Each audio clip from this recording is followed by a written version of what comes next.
What if the app stores you use every day weren't built for your convenience, but for total control?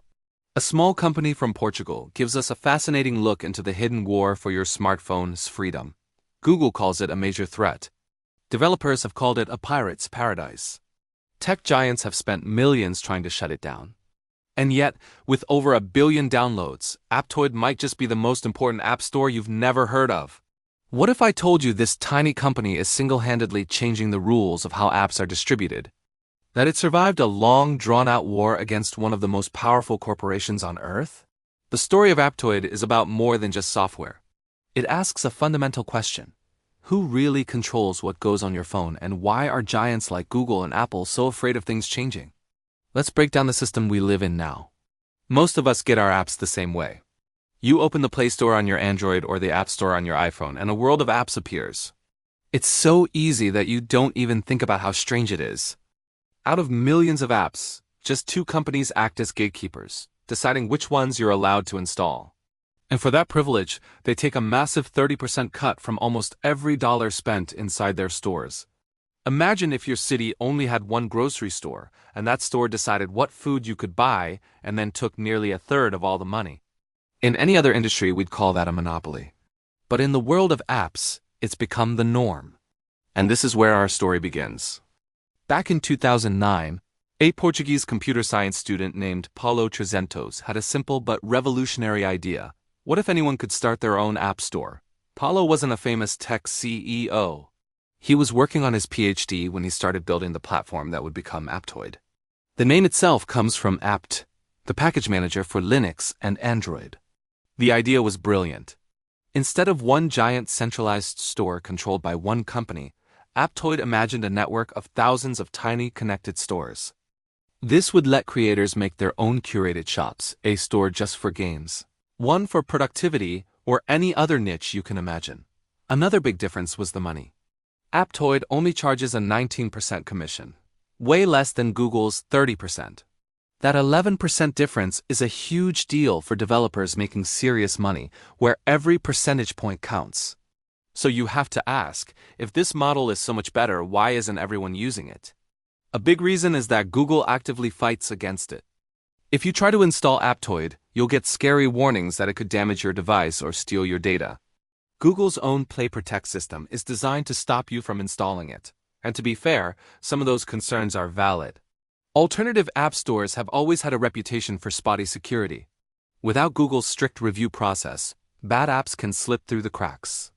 A security report in 2018 found that about 1/4 of the apps on Aptoide had some kind of security or privacy issue. That's a significant number. Then there's the piracy problem. It's a fact that some people use Aptoide to get paid apps for free, making it a sort of modern-day Napster. Developers have found their paid software being given away for free, which is a direct threat to their livelihood. But while these are real problems, they're only part of the story. This is where Aptoide's strategy gets really interesting. Instead of just accepting its Wild West reputation, the company started to clean up its act, at least on the surface. Around 2019, it launched a system called Aptoide Trusted Badges to try and verify which apps were legit. It built its own anti-malware scanner, claiming it could catch threats that even Google's system missed. At the same time, the company started talking publicly about removing pirated content and created a way for developers to report when their apps were stolen. Let's be real, these steps didn't solve everything. The platform still has some sketchy content, and many people are still skeptical.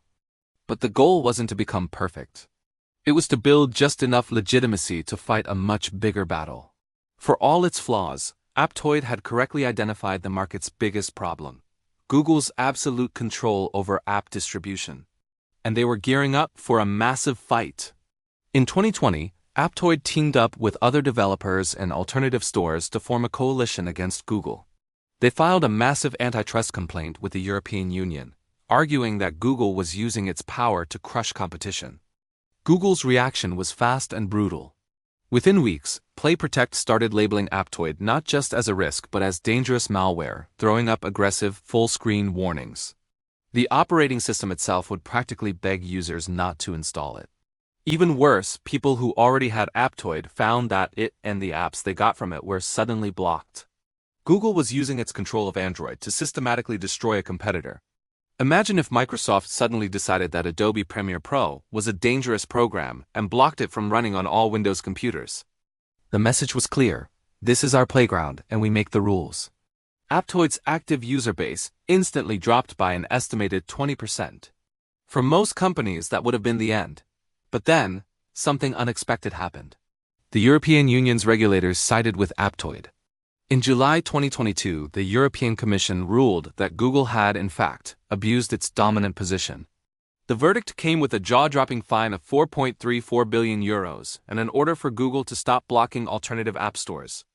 This ruling completely changed how people saw Aptoid.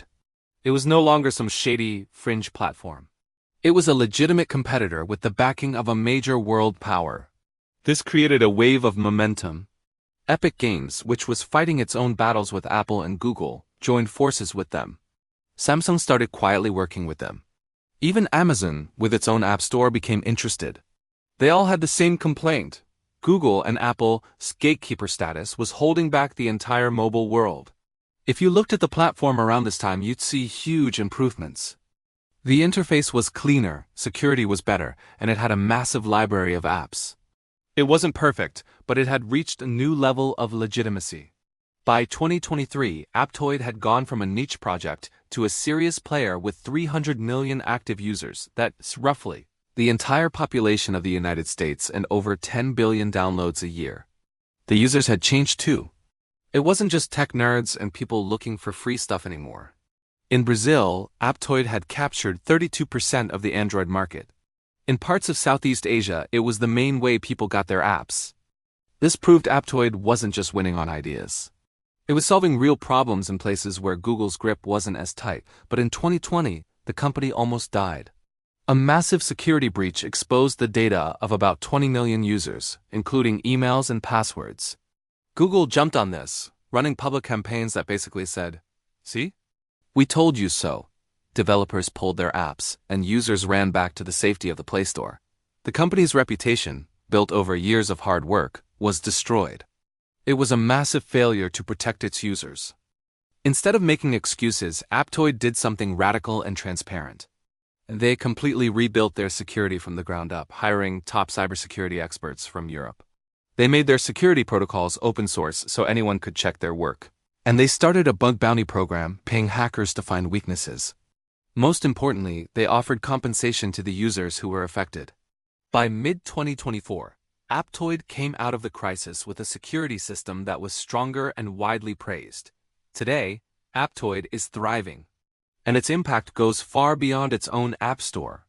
The constant pressure from Aptoid and its allies has forced Google to lower its commission fees in many places.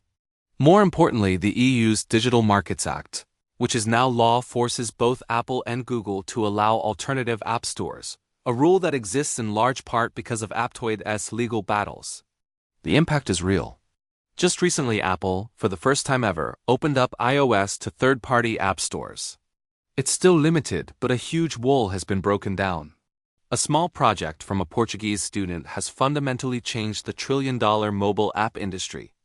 The biggest lesson from this story isn't just about an underdog winning. It's the realization that the App Store monopolies weren't built on user security, but on control and profit.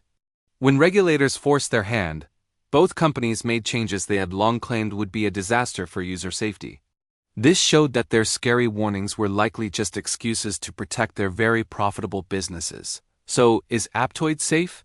The answer now is a qualified yes. Its security is dramatically better. But its real legacy isn't as an app store, but as a catalyst. It gives us a glimpse of what a more open, competitive, and exciting mobile world could look like. This struggle has huge implications for all of us. What do you think is the right balance between the safety of a walled garden and the freedom of open competition?